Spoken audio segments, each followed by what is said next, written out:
Hello, my loves.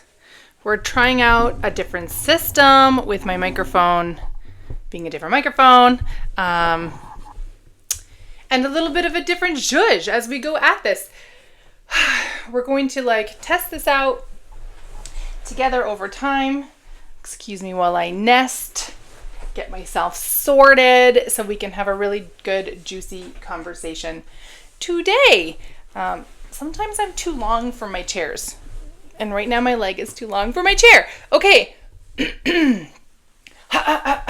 Welcome to Talks with Amy. Okay, so first of all, I need to just do a blanket shout out, welcome, introduce this new format. This is new format for the Manifesting Millions podcast. I am your host, Amy Van Meel. Super delighted to be bringing this here with you today. I'm going to shift the camera a little so I'm a little more centered in there. I'm testing out doing the podcast on a video format to just kind of see if that streamlines my content delivery process, because one of the struggles for getting in. Okay, so here's a fun fact. There's a colored light behind me. If you're not watching the video, you won't see it. Excuse me, but when the colors change or if I sit in a certain place, it flickers. So maybe I won't do that in the future. This is every part of this is being tested out. Always good to have a deep breath and just and we're here. Oh, and here I forgot. There we are. Sort of better. I have a ring light that I haven't used forever and I'm testing with because I don't want to be just in the dark. Okay, that flickering is going to drive me crazy. We'll just have purple vibes. There. That feels fun. Pink vibes. Now I have pink lights because I was staring at the light in my eyeballs. I'm also figuring out the best microphone to use. I had a lapel mic that I've used for lots of things, but it seems to not play nice with the newer iPhone. Don't know why. Yeah, I'm back to my regular podcast recording mic, but with a different setting. So hopefully this is all going to work out and we're going to figure this out. Let's do a quick, my energy is going to feel a little blah for a moment because this is such a different container for how I have typically done podcasts. So very normally, you can't see it because it's behind the camera, but I would be sitting at my desk with my face right up to the microphone. And I am basically staring at GarageBand recording while I record a podcast episode.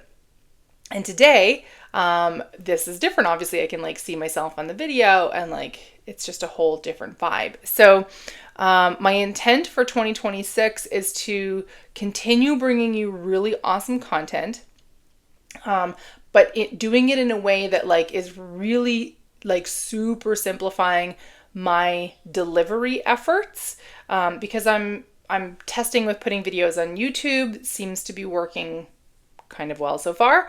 And then how do I make content easier? There's lots of ums today. Easier for posting on the socials and stuff. I've talked about this before. Being on the socials is not my jam, but I understand that it can be a useful tool for business. And it's also a belief that I'm playing with as well. Whether is it truly a useful tool for my business?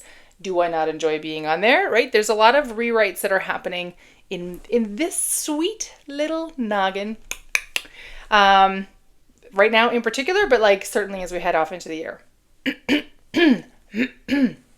I had some peanuts and some lemon water before, so guess we're getting a little bit of stuff in our throat. Okay, let's dive in. So the month of January, I'm calling Juicy January. I'm fully aware that today is the 13th of January. We're basically almost halfway through January already. And it's our first episode that is coming out. And that's 100% cool. I took a really good juicy break over the holidays.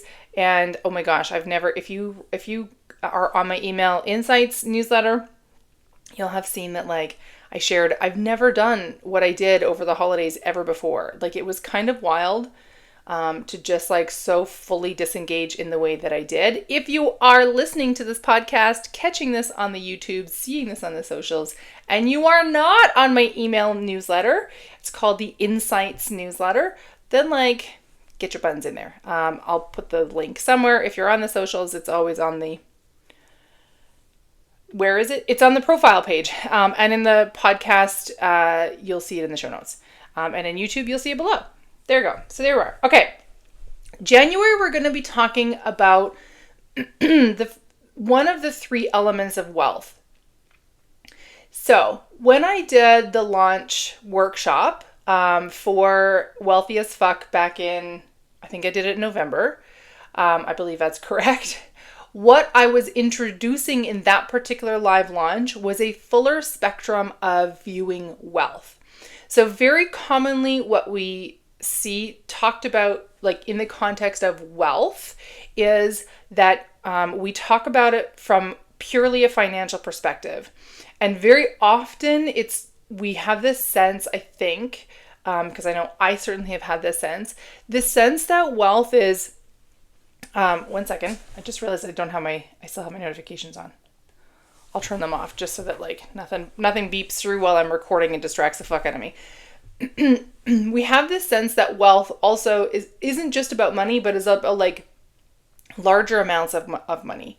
So if you're struggling, if you're like living paycheck to paycheck, with which the statistics tell us so many of us are in that state, and candidly, I am in that category as of right now as well, because I've been doing some massive reorganization of my like career and professional life. And that has had an impact on my financial life. And that those things often go together. And as I learn how to separate those things, I will be happy to share that with you.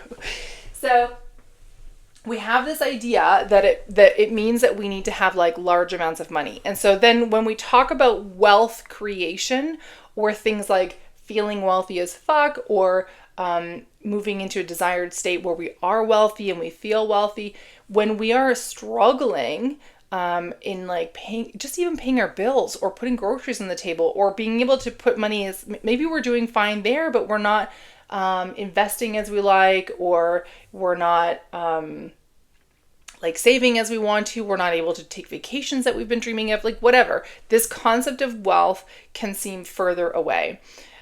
So what I want to get you used to, and I will be endeavoring to do so for sure over the next 3 months, and very likely over the like container of this year. And candidly, it'll probably be something that happens through the context of my work going forward, is that wealth is more than just money. Okay? True wealth is one element of his money, but it's not only money. So what I introduced, and I'll do the workshop again in March. My calendar is right there. You can't see it, but my calendar is right there. And so I have the next live workshop, not penciled, what's it called? Like eraser marker? It's written in for March. So mark your calendars. March 23rd, 24th, 25th are the tentative dates right now for the next live workshop that I'll be going into, like 3 of the myths that are really standing in your way of creating wealth. Okay. And in there, we talk about a little further about like, what are some of these concepts of wealth? But I digress. Let me come back to you here. In the context of January, we are going to be focusing on our health. So there are many elements of wealth that are, I think, I want to say that differently, that I think will benefit from our attention and awareness of them. I am choosing at this moment to focus on 3 pillars of it. So finances, of course, I will forever and always very likely be talking about money and finance, and the context of like that in how it overlays with like your wealth picture. Because the truth is this, I don't care what any like guru person, whatever, like ascended being tries to tell you about how money is, I lost my words there for a second. How money is not about feeling wealthy. The truth is, if you are struggling financially, it makes it very difficult to find a feeling of true wealth. Okay? Now, I'm going to clarify that a tiny bit and then we're going to dive into today. Feeling true wealth does not require millions of dollars in your bank account. Your version of the financial pillar of wealth might look like all your bills are paid with ease. You've been putting, 10% aside in savings every month, and that feels good. And your investments are steadily growing. That could feel like a beautiful picture of financial wealth in your life. And for some of us, the picture of like financial wealth might look like having millions of dollars in our bank account, or it might look like having a six-figure income, or it might look like having full financial independence. So like all of the income coming through is fully passive, or like relatively inactive. You're not out, doing a job in order to create the wealth. It might be coming through dividend payments of your investments. It might be coming through some kind of like, maybe you're retired, so it's like a retirement payouts that are coming. There's lots of different ways, and there's a million different, probably more, ways of us to view financial wealth. So regardless of like what your specific intended desire for the financial picture of wealth is, it is very, very, very difficult. Trust me, I've tried. Very difficult to feel wealthy in the financial pillar of your life if you are experiencing a reality where it is difficult to pay bills and you are having to postpone, put off, let go of desires that you have that require financial resources in order for them to come in. Okay? So we'll talk about, we're going to go like March is Money March. We're going to go all into the money things in I almost said Monday. In March, my goodness, this is my first time talking. What we're going to focus on January is health. So the 3 pillars that we're going to see, I told you it's going to be a little messy today because this is it's a new year, it's a new vibe, it's a new like trying to get in here with you and get into this container of space. February, we're going to be talking about career. So if you have any career questions, start queuing them up, drop them in my DMs on the gram, send them through. If you are on the podcast listening to this, you'll see there's a link always in the show notes to submit questions through a Google form. If you have questions about your career and like how to grow that and how to build the wealth in your career, start sending them in to me because I will deal with them in February. But January, I want to talk about health. And part of the reason is this. We are coming off, I know I certainly am, we're coming off a season where very often the majority of us have found ourselves overeating, right? And by that I mean having more than we require to just like sustain our bodies. Typically, we've had really big meals, whether it's with family or friends. There's been lots of parties. So there's been lots of like snacks and cookies and chips and desserts and like amazing, delicious things that we were just like, oh my God, I ate too many, but it was totally worth it. And so, and then what happens as well at New Year's Eve, right around that New Year's time, many people, I will say not myself at this point, but many people will set the ever-known resolution to lose weight, to release weight, to eat healthy, to be fit, to be strong, to be whatever, okay? What I want to talk about, we're going to talk today a little bit, I have my notes in front of me, which is why I'm glancing down. We're going to talk a little bit about how to feel strong, fit, and good in your body without obsessing over the scale, okay? That's like our juicy little, here's a topic for the day, and I'll dive into that a little bit. But what I want you to understand, whether you set resolutions or not, whether you are intending to release weight this year or not, whether you already have fully dialed in your like health picture in terms of taking care of your body and feeling good about your body and like being really in alignment with like this skin suit that we're in, whether that is in existence for you or not, I think that we benefit from a conversation of what does wealth look like in the context of health. Now we can take this a million different directions, and we've got a few weeks in January left, so I'll be dropping content over the next couple of weeks. So like, stay tuned. If you haven't yet, hit the subscribe button, do the like, do all the things that will tell the algorithm for this stuff to keep flowing to you. And certainly sign up for the Email Insights newsletter, because I let you know when there's new episodes being released as well. But let's talk about this a little bit more deeply. So on Monday, I dropped the most recent Email Insights. Very quickly, there was some real good juice in there, but what I want to just pull out of that is that I talked briefly about that our goal in our health journey isn't about creating a picture of like the perfect body image and then striving towards it. Okay? As women, we are OMG so inundated from the moment we are born of how our bodies are supposed to look, how they're supposed to function, how we're supposed to dress. This will shift from like country to country, and even within countries from different places, it will look different, right? I grew up in the country, and I know that like people in the country had this way of sort of poo-pooing how people in the city dress. People in the city have a way of poo-pooing how people in the country dress. It's this whole thing that we're like, well, I'm from the country, and therefore that somehow must mean that I need to wear jeans and plaid and like cowboy boots.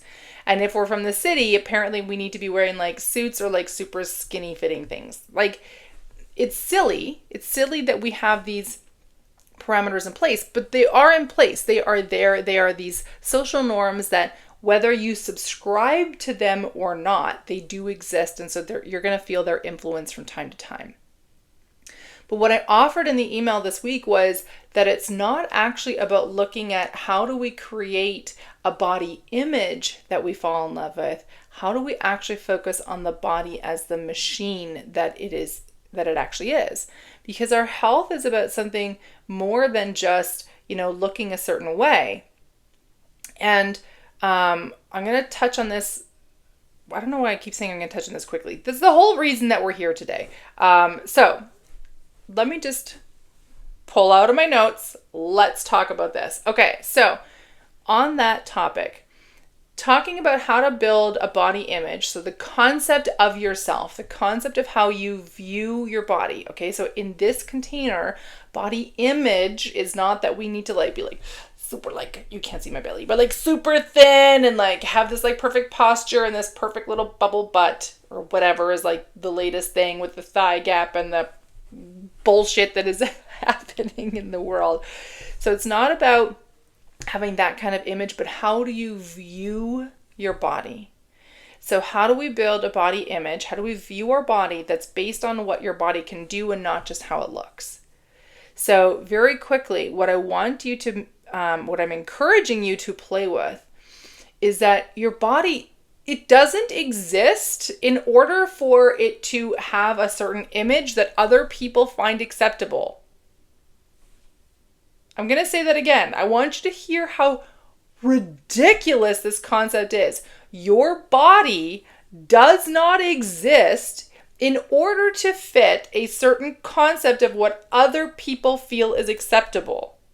That is not what your body is here for, okay? Your body is actually this like beautiful vessel, a machine that is all these intricate systems that is here to host your soul so that your soul can wander around on this like little blue marble that we're all hanging out with and experience life. That is what your body is here to do.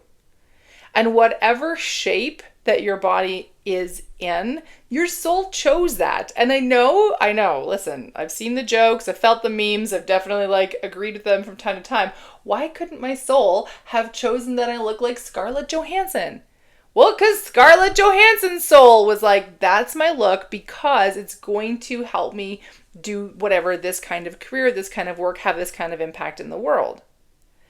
And for ScarJo, for example, sorry, Scarlett, if like you're catching this later and you're like, why are we talking about my body?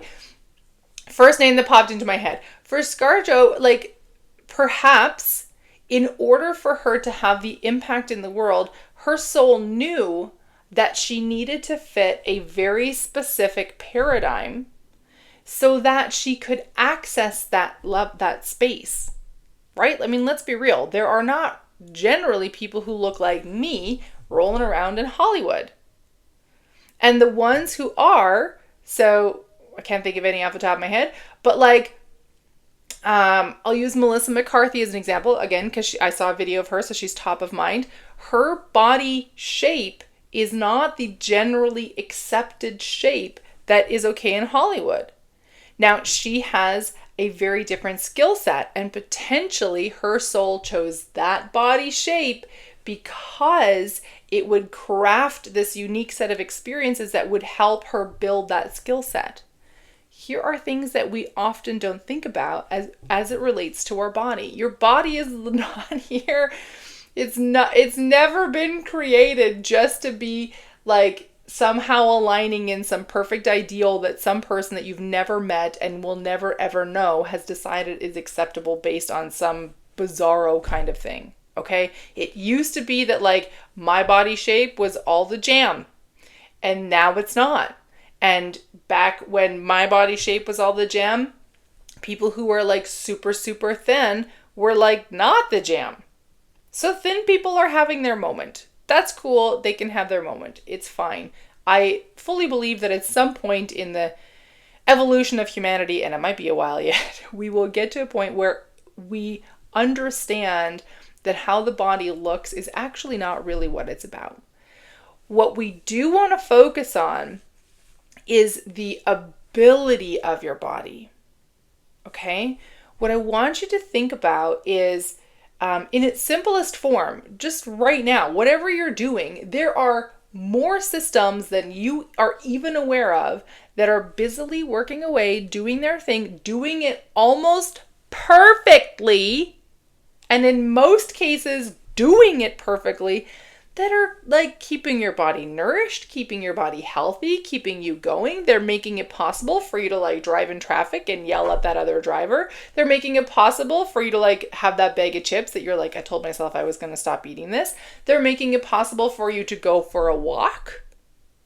I want you to just think about for a half a second how many different things are happening all at the same time without your awareness or conscious direction for your body to walk. It's not just the muscles, okay? I know it's really easy for us to go, well, yeah, all these muscles are good, but like, I'm not that strong and I can't walk that far and like I really should walk more and blah, blah, blah, blah, right? Do you see how we devolve off into this like gross stream that we're beating up on ourselves? That we're dismissing entirely the beautiful circuitry that our body is. It's not just the muscles and the tendons that are happening. There are systems in place to hold your balance. Because if you think about one of the interesting things as the world has been developing robots, is that one of the challenging things in, I think it's the Optimus Prime robots, I'm pretty sure that's what the names are. That might also be from the Transformers, so I might have that incorrect. But anyway, our robot creatures that look like humans, one of the most difficult things that they had to figure out was how to balance so they could walk like a human. You learned to do it before you were even out of diapers.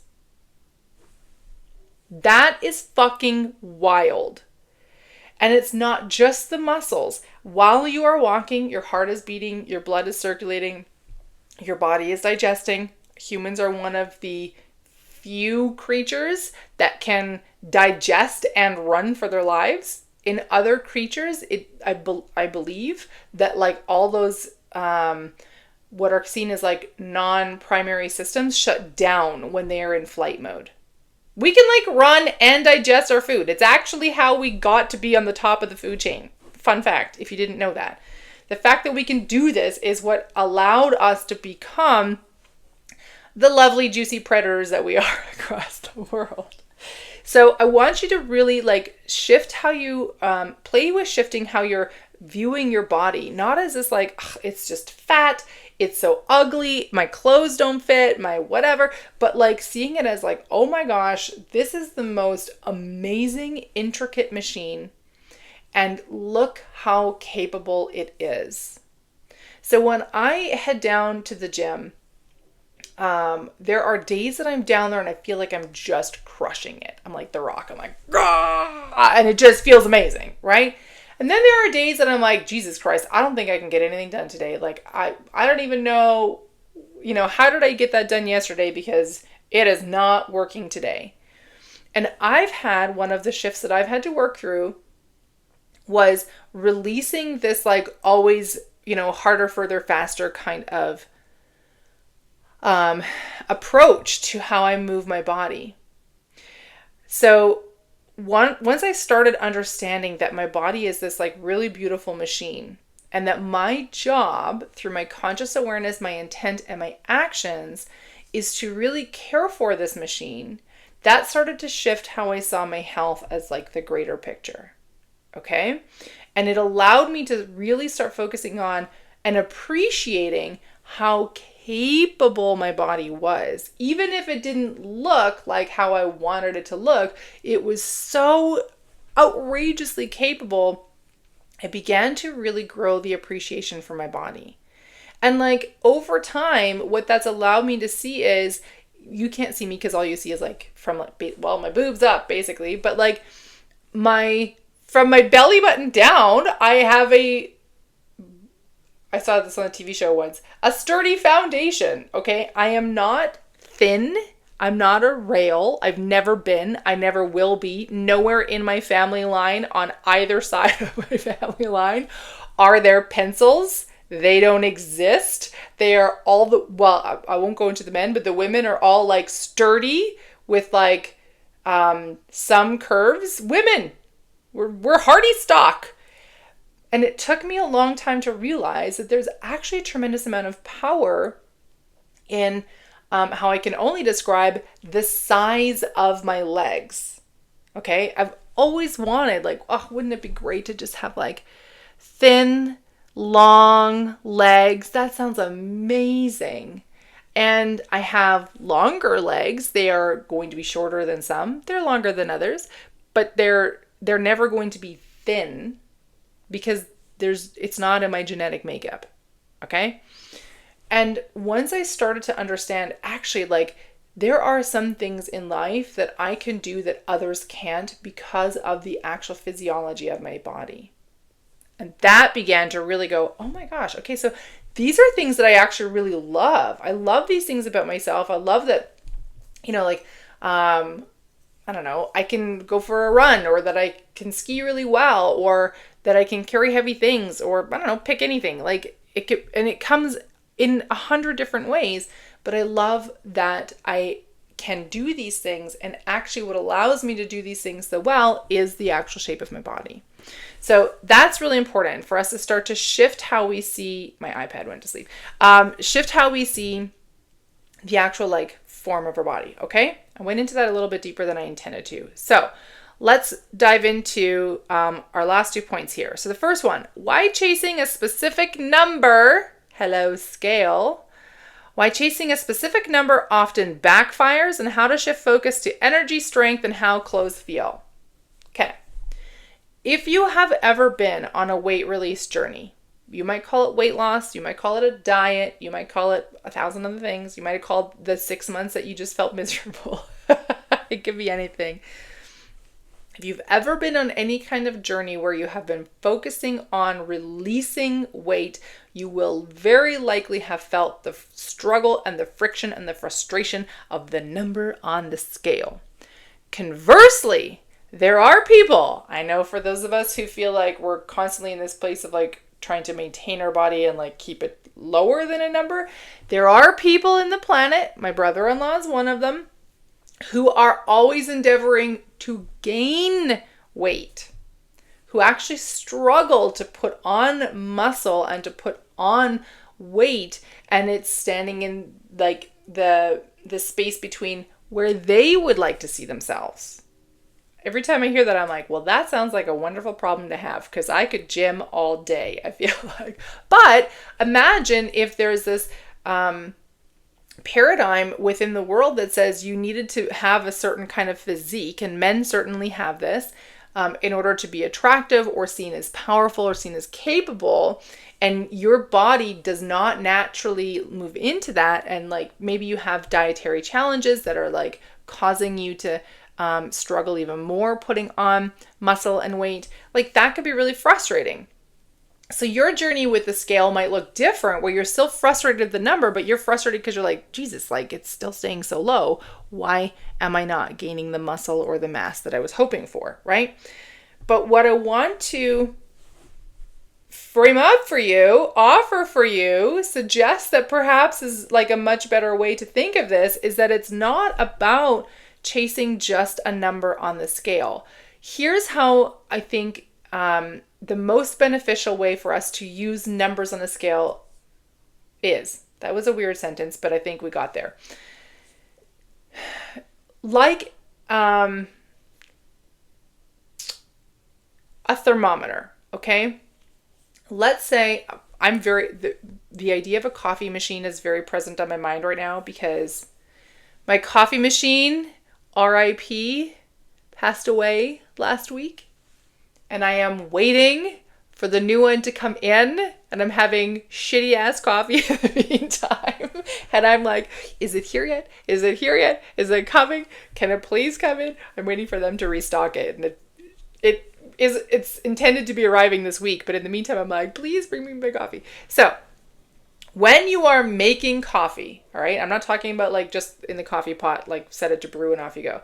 If you have like an espresso machine or something where, for example, you are steaming milk, in professional settings, I used to do this professionally, you used a thermometer to gauge the temperature of the milk. And you would know based on the temperature that's reading on the thermometer, what that number says, is the milk done and ready for the drink or not?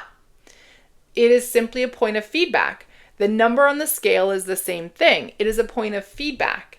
So I do think that it's beneficial for us to have an intended number that we would like to work towards, whether it's working up to this number or down to this number.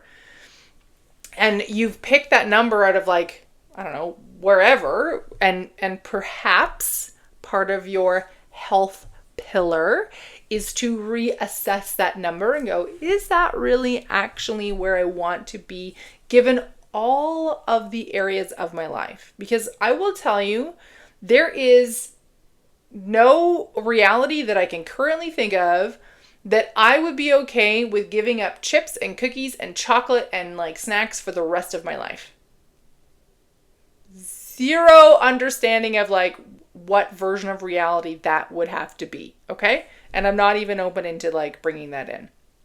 So what I've had to come to was this understanding that if that is something that is of value to me, the access, the ability, the met desire, I suppose, that I have chips, that I have cookies, that I can have cake, that I have chocolate, that I have access to sweets and it's okay for me to eat them, well then perhaps I also need to just adjust a little bit my perception of like, well, what do I think my body is going to look like?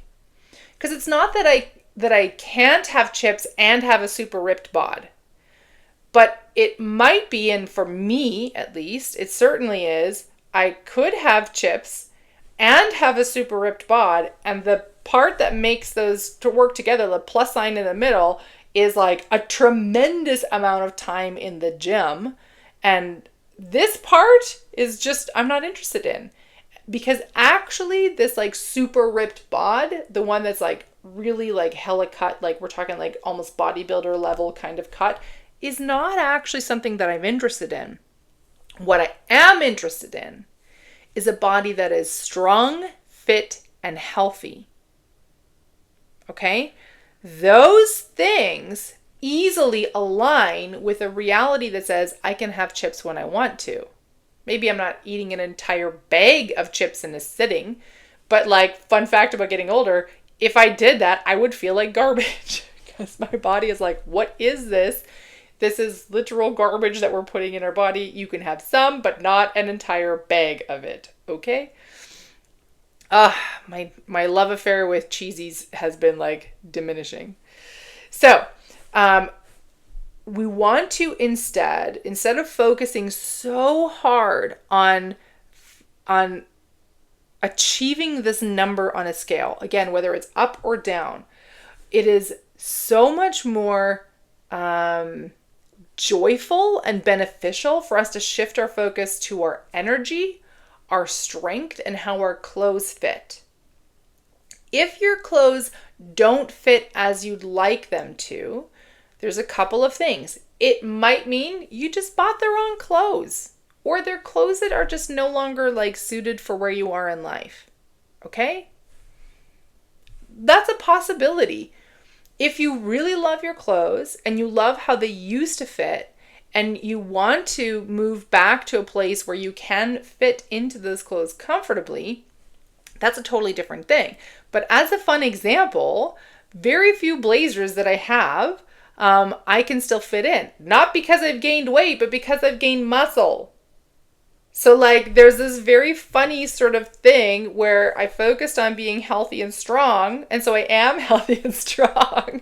And I'm now too strong to fit in like a whole bunch of blazers that I had. Right? Like it's silly, but that's a part of, okay, so then my question is, so if I want to fit in those blazers and I want to keep the ones that I have, well then something else may need to let go. Because if I'm still focusing on strength and I keep focusing on like building these beautiful muscles that I have in my arms that I feel really proud of and that I feel like they're like very sexy, but then like perhaps I need to maybe get different blazers. Maybe I get them altered, right? There's lots of different solutions we can come up with there. Or I find a way to like somehow reduce the muscle mass. I don't know. I suppose that's a possibility. It's so foreign to my brain, it's not even something that I can think of. But what I want you to understand is that like how clothes feel is part of it. And that there are lots of ways that you can play with this that have nothing to do with the number of the scale. All right? Nothing to do with the number of the scale. The other two things that we talked about shifting our focus to were energy and strength. So we've talked about strength a little bit. This one is really key. If you feel like you want to have a healthy body, for women in particular, as we like hit our 40s and up, there's certainly a lot of, I'll call it medical research, to my understanding, medical knowledge that says building muscle strength is actually more beneficial to our long-term health than, for example, staying thin. That one's big, but also like even cardio. Now, what I found, I spent the last year or so trying to find my way into being more focused on the muscle building and releasing the cardio. And OMG, I fucking missed the cardio. I missed running. I was still doing it from time to time, but I kept going, well, I need to really focus on the strength. So then it was like having this like weird place of this weight of needing to like build strength, but like, well, then where do I find the time for the cardio? Or do I now have like this super long workout? Like it's a whole thing. And what I came to the realization of over the holiday break was actually, I really love running. 20 years ago me or 15 years ago me would not believe the words that are coming out of my mouth right now because I fucking hated it when I started. But I love it. I love the time. I love the movement. I love how my body feels in that space. It's like this really amazing meditative vibe for me. I really love running.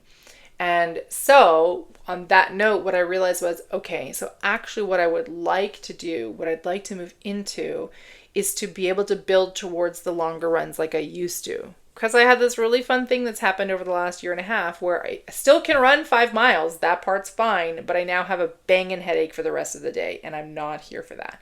So I'm building up into how do I How do I go from 3 miles, which is currently fine, into moving towards 5 miles being fine again, being able to go outside again for a run? Like there's different elements of it. But like pairing that with some strength training as well.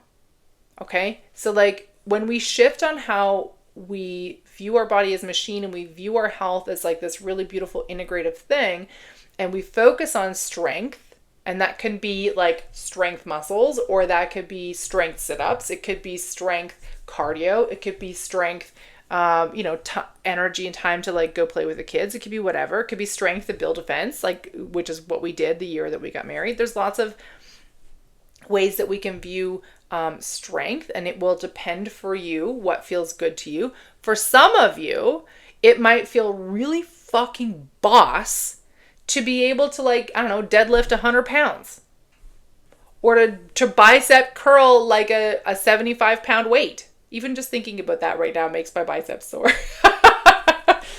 I have had my own internal conversations challenging the belief that I need to do bigger bigger weights with my own, specifically with my upper body, for sure, but like around bicep curls, for example. So I typically use 10-pound weights. And there's like this part of me, I have a friend who does strength training as well, and I love it. And she shares that, like, I think she's doing like 25-pound weights. And I'm like, oh my God, Amy, you need to step it up. And then I'm like, but why? I actually don't, because it feels good to do the weights that I do, and I'm having the results that I want, and that's fine. And like, maybe I'll work my way up to, I don't know, like 12 pounds or 15 pounds if that feels good. But for right now, I'm not interested in it. So I can let that go. So focusing on strength. The last one is the energy. Okay. This one is big. I've talked about this lots on like the stories on the gram.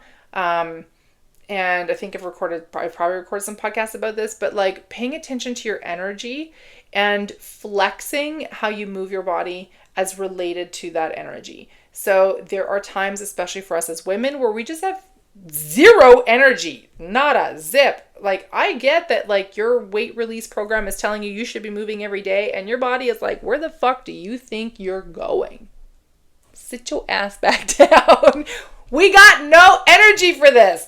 We're staying put, right? That's a possibility. So understanding though that your shift to focusing on the energy of your body, how your body actually feels, what lights you up? Does running feel fucking great? If so, then like lean into it. And if you're like, oh my God, I hate every fucking step, I don't enjoy like how I feel afterwards, I guess it's kind of fine that like my legs are getting long and thin. Like if that's how you're feeling about it, but your energy is diminished all the way through, that is not where you want to be putting in your focus. Like that just seems silly.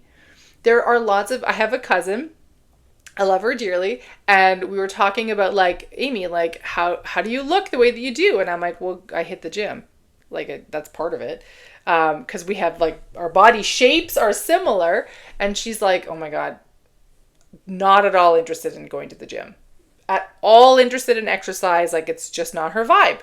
So cool. She could go into it if it somehow interests her in the future. She can definitely lean in there and she can build on that, and that will shift how her strength and everything comes together, and it will shift how her body shows up because it just has to. I mean, when you tinker with a machine, it's going to change the machine. Hello. But for her to like pour a ton of energy into forcing herself to go to the gym is likely not fueling her energy long term. So there isn't a right or a wrong way. It is what fits the most well, I guess, for you.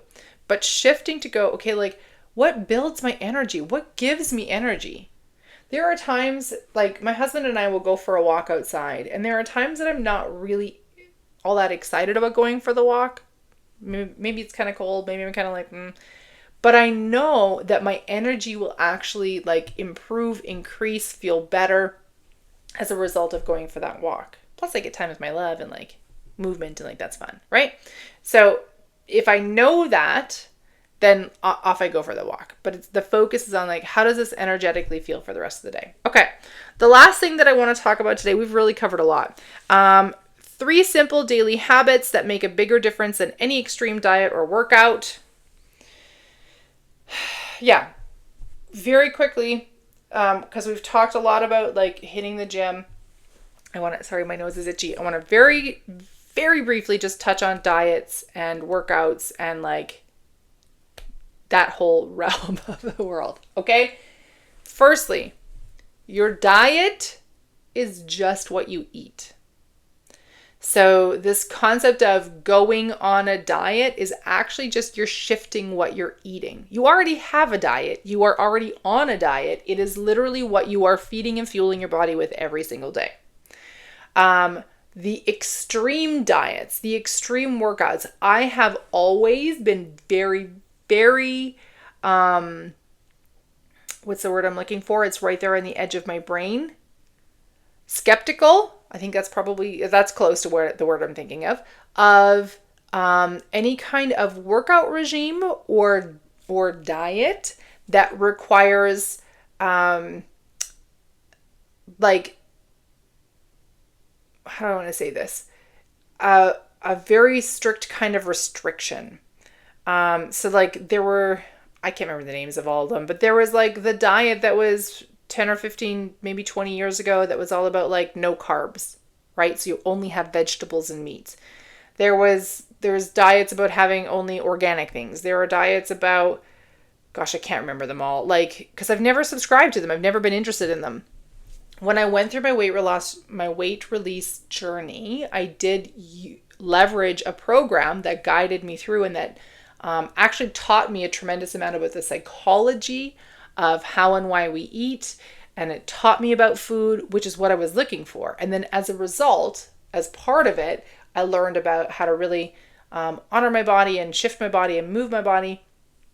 And making some adjustments to my diet, to how I nourished and fed my body every day that aligned with and allowed my body to shed weight that wasn't needed anymore. But it also was an internal work. It wasn't just, Amy, what did you eat and how, were you hungry? I wasn't. It was a little bit of shifting how I eat and also a lot of shifting what I believed was okay for me. I know I definitely recorded a podcast about that at one point. So anything that is like this extreme or very restrictive kind of workout or diet, if it requires you to do like something every single day and it has to be like super hard, I am very cautious of those. I just think that they might have short-term effects, but I don't think they have long-term gains. And this is why so many people have what they call the diet yo-yo, right? Because you'll go on this diet, you go through massive restriction, you go through massive and you'll be really good and you can do that for a while.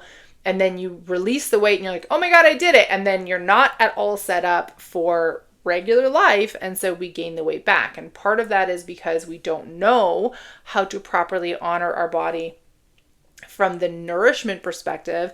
And part of that is also like, what are your belief systems at play? Okay? Because your belief systems will inform how you are approaching nourishing your body. All right? So the 3 simple daily habits. We'll close off on this. These are super simple. And yes, I know I have them phrases like daily habits. They absolutely are. Movement, hydration, and rest. Okay, I just want to be very clear. These are stupid easy. All right. And I'm going to tell you why they're stupid easy. Because if you heard those and you're like, fuck, I've heard this before, I'm already checked out, come back to me. Because I promise you, this is not about like you need to drink X number of liters and you need to walk 10,000 steps and you need to do all these things. Okay. This is not about shooting ourselves. 0% of our health pillar in our wealth picture is about shooting on ourselves. It's not going to work. So the habit of movement, I touched on already, really honoring the space that your body is in day on day. For those of us, I am in this category, who have really tried to like beat ourselves up, shame ourselves into, guilt ourselves into needing to move every day. Those are Virgo check marks. I did every piece correctly. Check. was definitely a big learning piece for me to go, actually, there are some days when my body has like zero interest in movement or zero energy for movement, because candidly, there have been times that I've had periods that like I have so much pain and I just feel like there's like someone like pulled a plug and all the energy drained out of my body. And I'm like, where did it go? I don't understand. I just can hardly move at all. And I look like a very, very old crippled person because I move very slowly. And it only is there for like a few days and then it goes away. My energy comes back.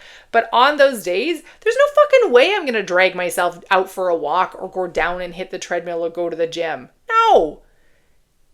But like also, movement doesn't have to be something that has the focus of, weight release or strength training. It could literally just be that you are moving your body. Maybe you're doing a little bit of yoga. Maybe you're doing some stretching. Maybe your movement is, I got off of the couch and I walked to the bathroom. And on my way, I took the slightly longer route around the island. So I added 3 steps in. That could be all the movement that you need.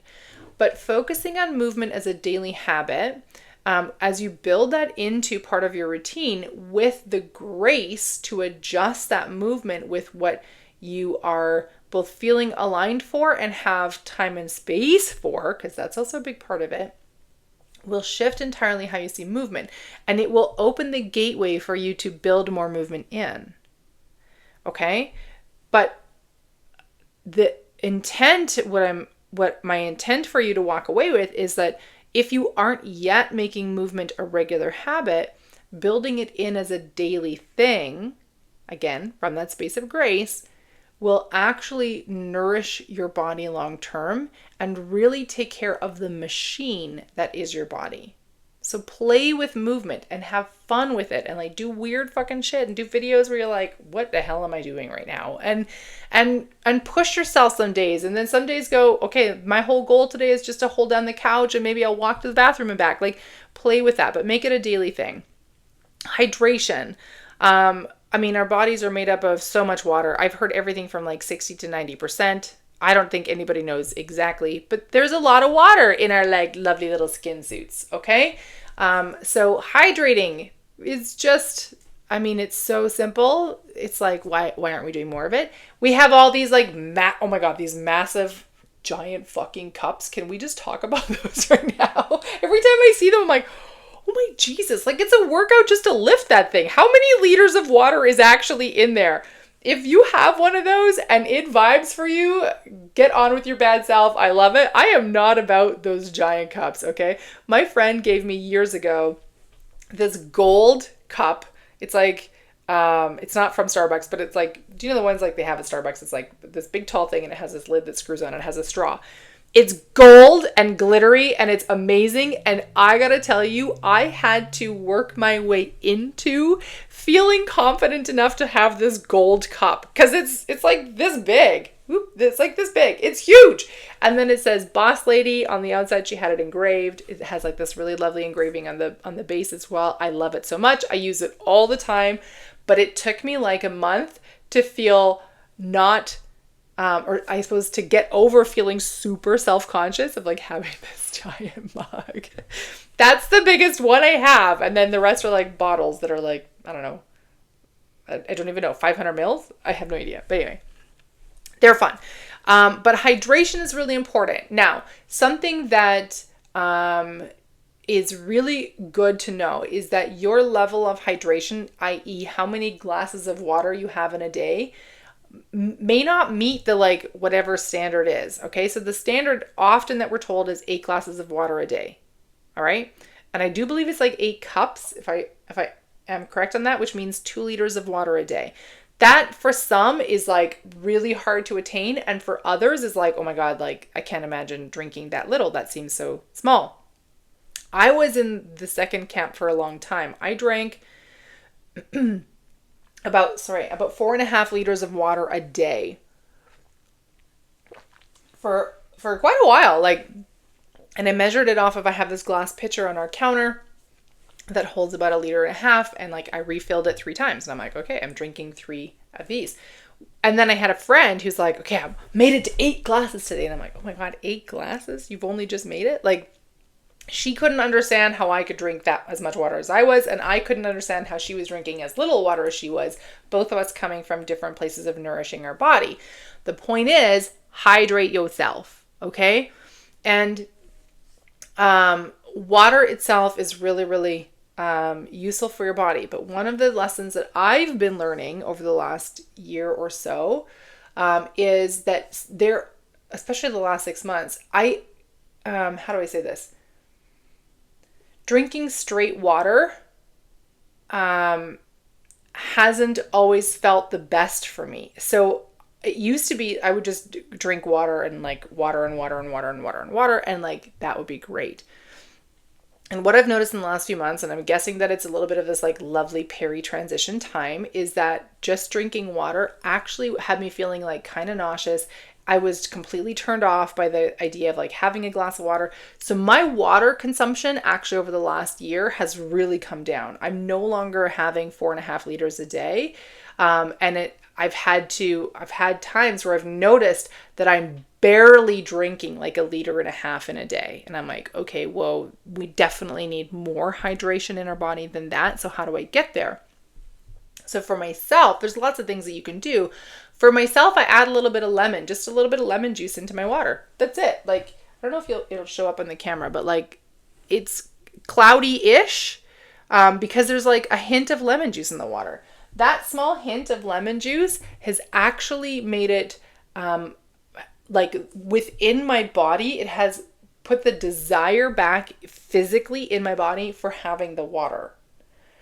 So I've had concerns of like, is it okay to drink this much lemon juice? Like, is there like some side effects of having this much lemon juice? And I've come to the point of saying, listen, if it means that I'm hydrating my body, then it's fine. My body is very, very smart. It is very, very wise. It will know and be able to send me signals when something is no longer resonating. All right. So like I used to have double chocolate cupcakes for breakfast every morning. Sorry, double chocolate muffins. They weren't cupcakes. They were muffins for breakfast every morning. And now I do not, because my body has said, no, like that does not align. Cool. So I no longer do that. There will come a time, I'm sure, when maybe I don't want the lemon water, but like I just want more water. And that has shifted from day to day, but allowing myself that grace to go, okay, hang on. I know that I want to hydrate my body. How do I get this hydration in a way that seems to be acceptable for my body? What I will caution, if you drink a lot of pop, if you drink a lot of coffee, those are not the best way to hydrate your body. Yes, there is water in them. Of course, I get it. Coffee is well known to be a diuretic and a little bit of a, I don't know what to call it, a dryer outer, I guess. It has its place. Listen, I love my cup of coffee, which is why I am very much like keen for my coffee machine to come in so I can make the delicious cup of coffee to which I have become accustomed, as opposed to what I am having currently. But if you are only drinking coffee, or you are looking at coffee as like a way that really is hydrating your body, I want to dispel that a little bit to say, yes, there is some obviously water in coffee. That's like what it's made out of. And also your body will need more pure hydration. Pop is a whole different thing. We all know there's a tremendous amount of sugar in pop. I've heard countless stories of people who just like stop drinking pop and like drop 20 pounds because like there's just there's actually a lot of calories that are in pop. I personally disagree with diet pops or the sugar-free ones, because just for my own self, I just think that like if you're going to have pop, just fucking have the pop, but like maybe have less of it instead of having the diet one. I wonder about the different ingredients that are being used. Let's be real, what's in pop is actually not that great anyway. So if you're drinking a lot of pop or a lot of juice, also something to be aware of. Even like the vitamin waters and the Gatorades and all those kinds of things, like those will have elements of delivering nutrients into your body. But if you are in a journey of like really wanting to build your health long term, you may want to review how much of those things you are drinking, because they may not be in the best interest for the long term health of your body. Okay. So like if you're drinking, I don't know, like 4 cans of pop today, perhaps it's something that you want to explore, that you shift back to 3. And then you steadily shift back and back until you only have 1. I've reached a point in my life now. I used to love a good rum and Coke. Oh, it was so good. And now despite the fact that I still love sweet things, like cannot handle a rum and Coke. It's so much sugar in there. Even the little cans of Coke is probably too much for me. I can't remember the last time that I've had a craving for a can of Coke or any soda really at all, because it's just become something that is just so not part of my life. Doesn't mean I'm better than anybody else or worse than anybody else. It's just as my body and my health has evolved and how I've shifted in really nourishing my body, that has been something that has fallen away, and I don't miss it, but it also was never like a giant thing. If somehow I had to go to a point in my life where like coffee had to disappear, that would hurt. I would be not okay with that. So think about like hydration and play with ways that you can really hydrate your body on the daily, so you are nourishing your body for the long-term health. Okay. And just like look at what are you consuming? Are there ways for you to get more natural water or something that is as close to natural water? So that your body can because water is really great for also purifying our systems. All right. So just think about that. And then the last daily habit is rest. Oh, this is a longer episode than I intended, but that's okay. It's going to be amazing. And I'm trusting that you're all loving what we're sharing today. So, and by we, I mean me, myself, and I. The habit of rest. Okay. So, here's the thing about rest. Rest is not something that I do very well historically, and it is something that I have been actively working on over the last few years. I know that must sound completely ridiculous, but it is true. This space of rest, of like true just is, oh my goodness, like very outside of how I have functioned like earlier in my life. I am very Energizer Bunny like go, go, go, go, go, go, go. I will exhaust most people long before I'm done. And my whole entire life I've heard people go, how do you have the energy to do this? And I just do. And also I have been really leaning into learning to rest my body and playing with what that looks like for me. So I want to offer you a few different frameworks that you can play with and like massage them, toss them out, find your own. Certainly there's a lot of like shame on like sitting and watching TV, right? On the other hand, the time in the evening that I sit down with my love and we just like chill out and watch a little bit of TV is actually very restful and nourishing for not just my body, because like my body is sitting stationary, but also for my connection with my love. Because we're not sitting on like opposite sides of the couch. We are snuggled right up against one another and we hold hands. We're very cute, I know. And like that time together is like this form of, I'll call it relationship glue.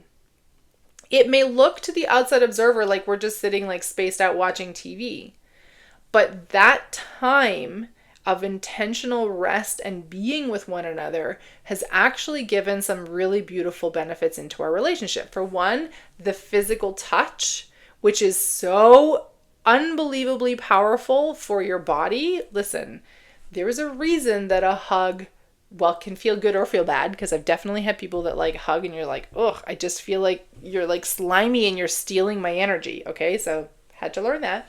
But when you hug someone that you love and how good that feels, there's a reason it feels good. Your physiology, your physical body is actually responding to that physical touch. Okay? There's a reason why holding hands feels good. There's a reason why sitting close to someone feels good. There's a reason why this touch of our bodies, whether we're touching ourselves or we're snuggled up against someone else, that it feels so good. So this space of rest where I get to sit snuggled up with my love is feeding a whole pile of different parts of my life, right? It's strengthening our relationship. It's helping my body rest. It's helping my health. It's like doing all the lovely things inside my body of like touching another person. Like there's all these elements that are happening in it. Rest also looks like, for me, so when I go to bed, I know somebody's going to go like, oh, I can't believe you do that. Do you know how bad that is? I read before bed and I read on my phone. Mostly because holding a book at the end of the day is too much, okay? I'm tired and I just want to like relax. So I generally don't read physical books at night before bed. 9 times out of 10, I have a library app on my phone, so I read a book on my phone. Now I have my screen set in such a way that it has as little light emanating from it as possible, including having the library setting that the screen is black with what would be white characters. If they were white, they're like sepia colored. My brightness is super low, and then I have a bedside lamp that has like a rotary dimmer, and I have it dimmed down as far as I can so that like everything in my room is this space of like coziness, restfulness, winding down. Now, I understand that like so much of what we're being told right now is like don't be on any screen for an hour before bed because you need to allow your melatonin production to kick into play and all of the blue light from the screens. I get that. And for myself, there is critical elements of rest that come as a result of my habit of reading before bed. And part of it isn't just the fact that like I've set this cozy stage. It's also the fact that I know when I get to like, and sometimes I only read for 5 minutes because I'm fucking tired and I'm asleep pretty quick. But like that moment of being able to read and just be with myself is so deeply integral to welcoming in the rest that I am intending on coming overnight. All right. So those are ways that we can like build in habits of rest. And then it's also just like simple moments throughout the day. Okay. Like life is just so go, go, go, go. It's kind of ridiculous if I'm being very honest. So finding ways to like pause in the day, take some breaths, just like stare out the window.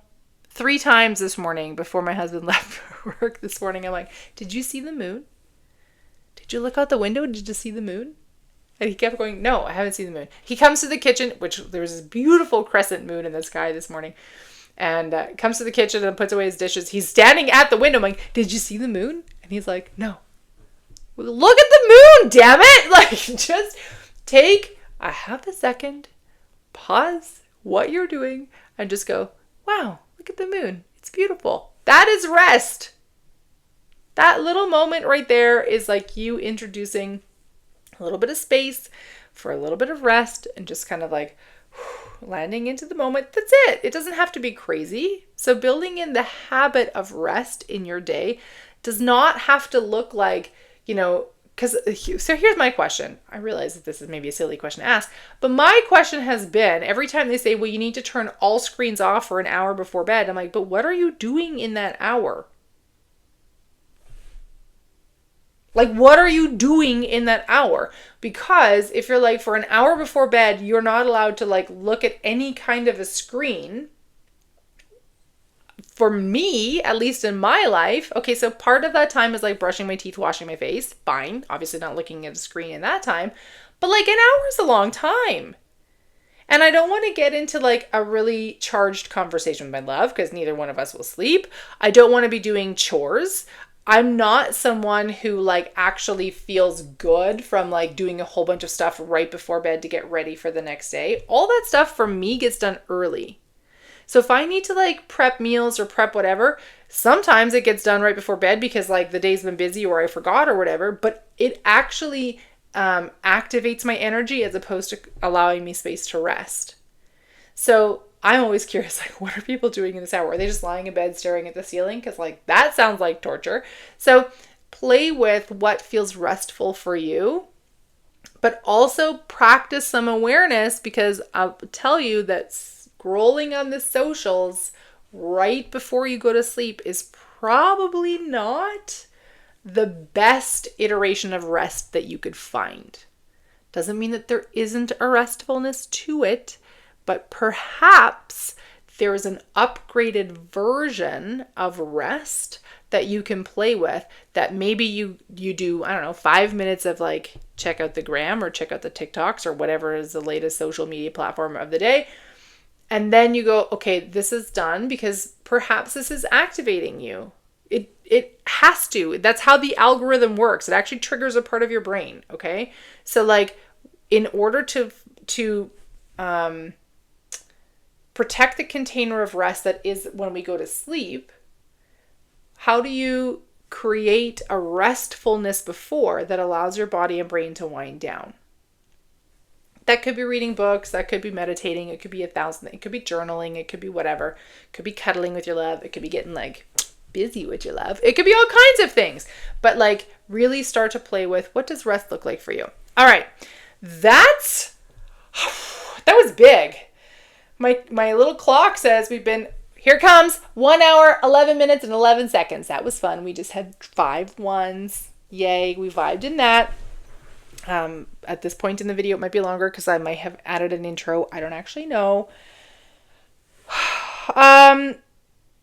Next week, I don't know I have a whole pile of topics in here, and I'm not going to get into like, here's what we're going to talk about next week. All I know is that next week we're going to be talking further into the pillar of wealth through the framework of health. If you vibed off of today's content, do the things, click like, click subscribe, share them out. I would love your assistance to like bring this content further into the world. So thank you in advance for doing that. If you're on a thing that needs to leave a review, like I know podcast platforms can benefit from people leaving reviews, leave a review. 5 stars is awesome. 1 star is like, but listen, you have an opinion. And if 1 star is your opinion, then that's what it is. But I am very grateful for those 4 and 5 star reviews because like, yay, it means that like you're vibing with me, and I'm very, very happy with that. I don't think it does this where it sends the hearts out if I'm just recording a video, which is a shame. Dear Apple, when you're doing your updates, of which I'm currently, oh my God, I did the iOS 26 update. I'm not vibing it. I feel like there's a lot of misses here, okay? Apple peeps, fix it please. But like, how fun would it be if I did this while I'm recording a video like this and it did the like heart sending out thing that it does, or if I do this and it does the like fireworks thing that it does when I'm on a video chat? That would be super fun. I'm here for that. All right. I am wishing you the very best week ahead. We are at the start of our 2026 journey. We're at the start of a brand new, fresh numerological cycle. I have lots of ideas that I'm like playing with for how to bring amazing content for you, but also create some spaces and containers for you to expand. So stay tuned. And finally, if you are not yet in the Femme community, this is a private community that I have. It is hosted through Kajabi, which is only important for you to know because if you want to be on the app space, it is the Kajabi app that has that community. That was a weird way of saying that. So the Femme community is a space for like-minded women to come together. It is brand new. I've been figuring out how I want to be standing in that space. There is very little activity happening from the community at this point, which means that if you're brand new to it, lots of space for you to like play and grow and connect with some other people. Yeah, I would love to welcome you there. So the link will be in the show notes of the podcast and in the things below in the YouTubes. And I'd love to have you come in. It's free to join the community. It doesn't cost you anything. And like these videos get posted in full to there as well. I think that's it. I'm going to go finish my glass of water and like give my voice a rest because there's been a lot of talking for this lady. Mwah! Bye for now.